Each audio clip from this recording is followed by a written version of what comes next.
Shalom saudara yang dikasih Tuhan dimanapun Anda berada.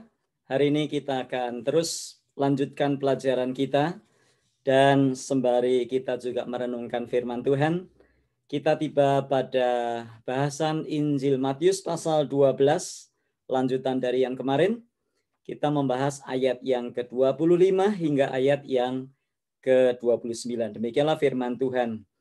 Tetapi Yesus mengetahui pikiran mereka lalu berkata kepada mereka, setiap kerajaan yang terpecah-pecah pasti binasa, dan setiap kota atau rumah tangga yang terpecah-pecah tidak dapat bertahan. Demikianlah juga kalau iblis mengusir iblis, ia pun terbagi-bagi dan melawan dirinya sendiri, bagaimanakah kerajaannya dapat bertahan? Jadi jika aku mengusir setan dengan kuasa Beelzebul, dengan kuasa siapakah pengikutmu mengusirnya? Sebab itu merekalah yang akan menjadi hakimmu. Tetapi jika aku mengusir setan dengan kuasa Roh Allah, maka sesungguhnya kerajaan Allah sudah datang kepadamu.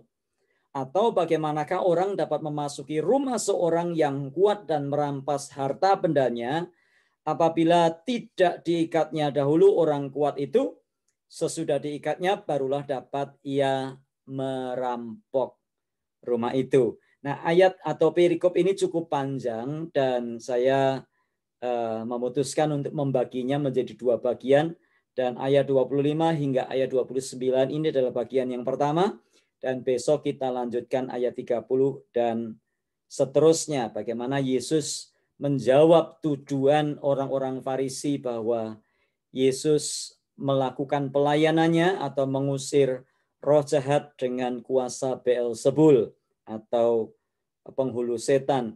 Dan latar belakang perikop ini adalah ketika Yesus menyembuhkan orang yang kerasukan setan, yang olehnya orang itu bisu dan buta.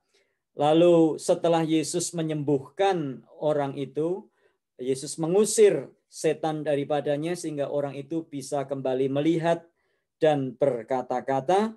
Maka orang banyak berbondong-bondong mengikuti Yesus dan mereka mulai belajar mengenali Yesus, dan mereka mempertanyakan kalau Yesus adalah anak Daud, gelar yang diberikan, yang dijanjikan kepada Mesias atau Juru Selamat. Dan mereka mulai mengenali Yesus dan berkata, mungkinkah dia ini adalah Mesias atau Juru Selamat yang dijanjikan sesuai dengan nubuatan kitab-kitab perjanjian lama pada waktu itu. Dan melihat tanggapan orang-orang banyak yang ada di situ, maka orang Farisi tidak tinggal diam. Nah, ayat 24 adalah tanggapannya kalau kita membaca kemarin.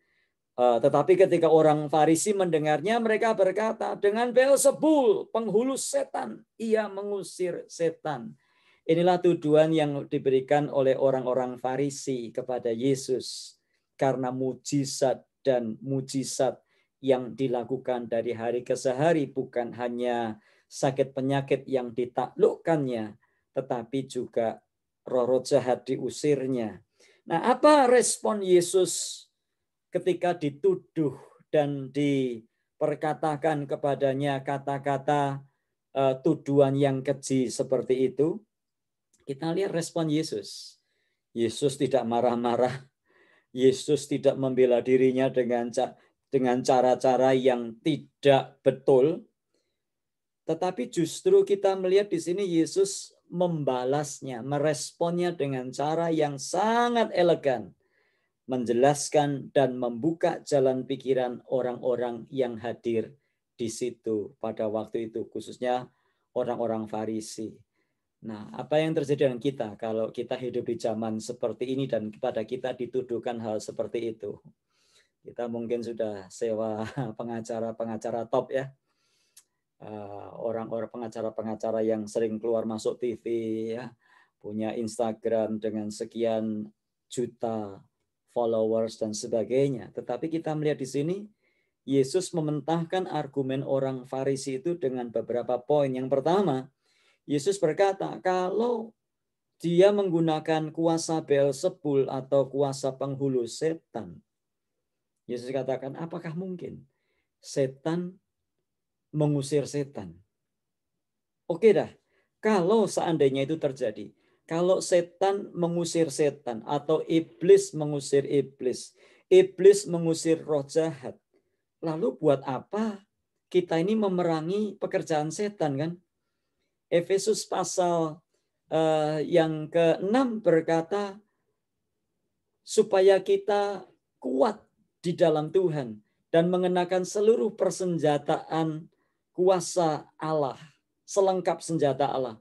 Karena perjuangan kita bukan melawan darah dan daging, tetapi melawan roh-roh jahat di udara, melawan penghulu udara, penguasa kerajaan angkasa. Kalau memang betul-betul setan itu mengusir setan, berarti kan mereka ini bisa perang sendiri. Nah, ngapain kita ini memerangi pekerjaan mereka?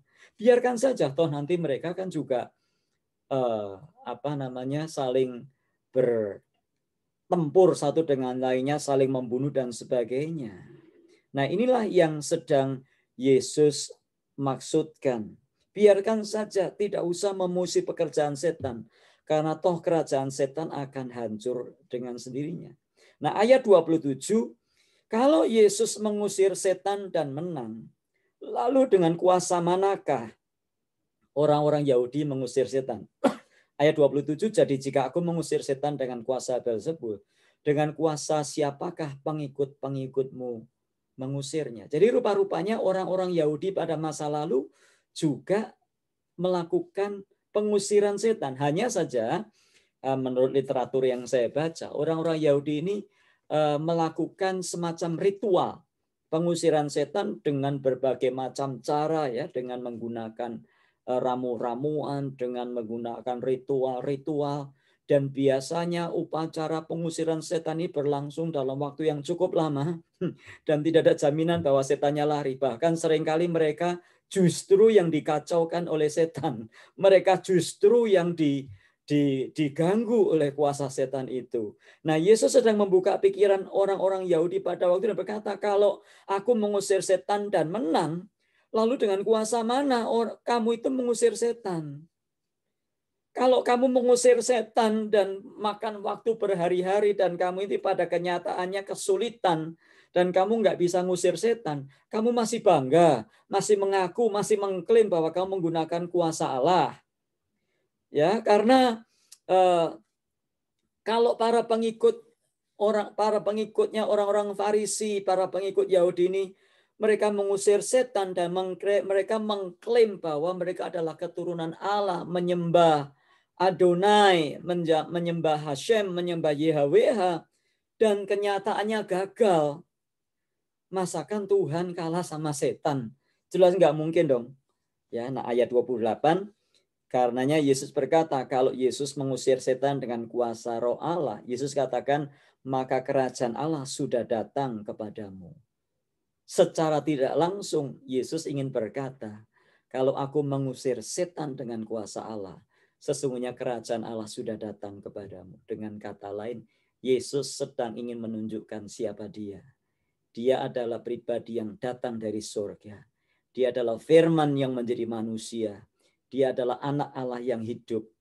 Ya, kalau ada tokoh agama lain yang berkata, coba cari di mana ayatnya di Alkitab yang berkata, Yesus berkata, akulah Tuhan, sembahlah aku. Ya, tidak ada yang seperti itu.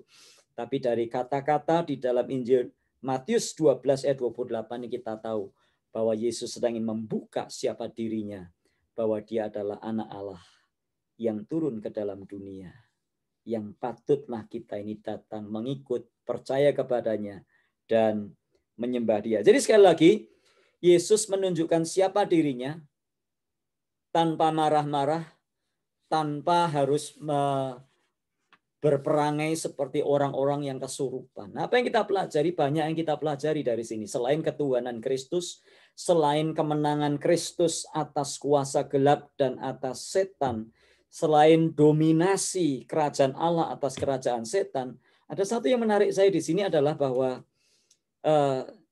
di dalam segala hal kita melihat Yesus ini menanggapi orang-orang Farisi, ya, bukan dengan membabi buta, bukan dengan menanggalkan cara-cara yang elegan, tetapi Yesus bertindak sesuai dengan siapa dirinya. Dia berkata bahwa dia datang dari surga Dia berkata bahwa kerajaan Allah sudah datang di tengah-tengah kamu. Yaitu Yesus berkata, aku inilah rajanya. Yesus menyatakannya dengan sikap yang baik. Jadi pelajaran yang kita ambil adalah mari bertindak sesuai dengan iman dan kepercayaan kita. Jangan sampai kita beriman atau punya keyakinan di satu sisi, di sisi yang lain kita mencerminkan sikap yang bertentangan dengan keyakinan kita. Nah, hari-hari ini banyak bermunculan apologetika, ya, apologet Kristen bermunculan di YouTube, ya. Yang satu di Eropa, satu di Jakarta, satu lagi di mana lagi, semuanya menyebut diri apologet, membela kebenaran Kristen, dan ributnya berdebatnya dengan sesama orang Kristen gara-gara Allah Tritunggal lah, gara-gara yang lain, yang satu percaya oneness, yang satu percaya Tritunggal, dan yang satu percaya Unitarian dan sebagainya. Nah, yang saya lihat adalah masing-masing mempercayai Allah. Ya, ada yang percaya Yesus itu Bapa, Yesus itu Roh Kudus, Yesus itu ya Yesus. Yang satu berkata Tritunggal, yang satu percaya yang lainnya lagi. Tetapi yang saya amati di dalam perdebatan mereka keluar dan menyimpang dari apa yang mereka percaya. Mereka menggunakan Alkitab, tapi sikap mereka di dalam berdebat tidak sama sekali mencerminkan orang-orang yang berdebat sesuai dengan keyakinannya. Nah, mereka mulai menggunakan kata-kata yang kasar, kata-kata kotor. Yang satu bilang kampungan, yang satu bilang goblok, yang satu tolol, maaf kata, yang satu pakai BS. Ya, singkatannya itu banyak yang tidak tahu BS itu apa. Itu kata kotor sebetulnya. Itu kan kotoran kerbau. Ya, ada lagi yang masih banyak kata-kata kotor yang diucapkan pada waktu mereka berdiskusi, berdebat. Nah, yang saya tanyakan esensi perdebatan itu apa? Lalu kalau kita hanya sekedar tahu, taruhlah yang betul itu oneness. Taruhlah yang betul itu. Lalu buat apa Anda itu berdebat?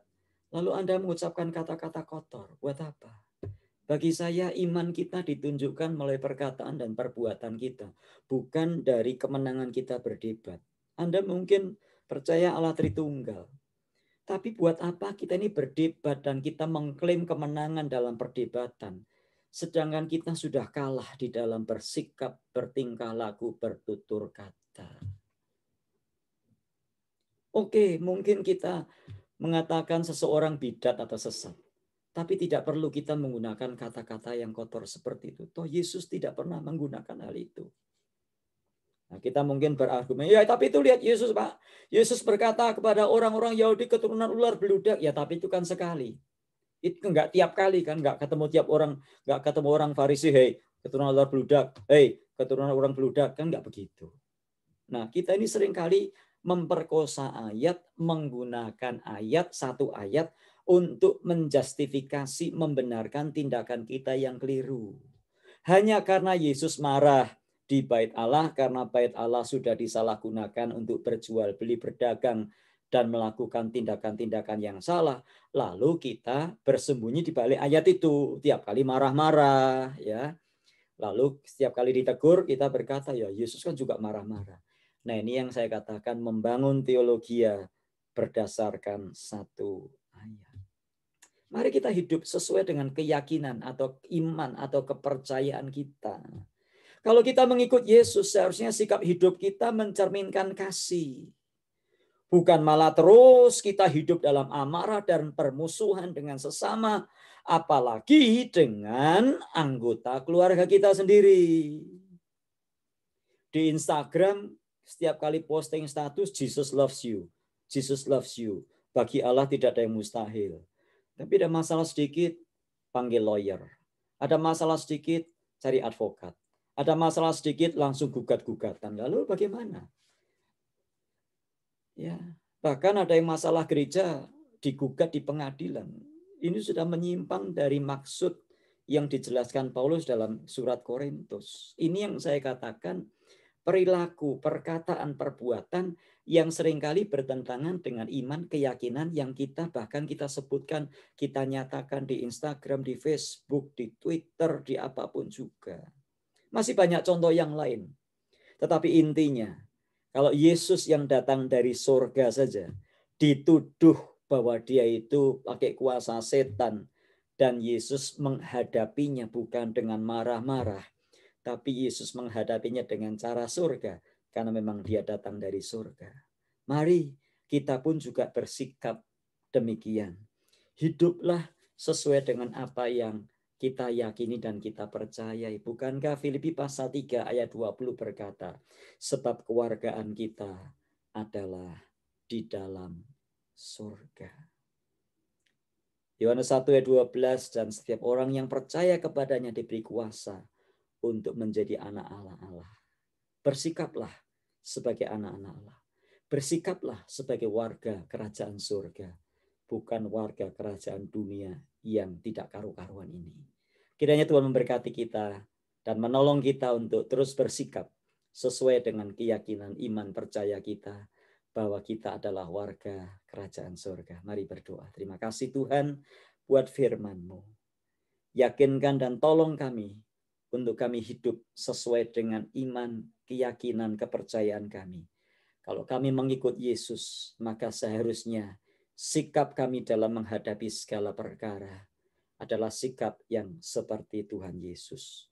Masalah keluarga, masalah suami istri, masalah keuangan, masalah pekerjaan, masalah gereja, masalah apapun yang kami harus hadapi.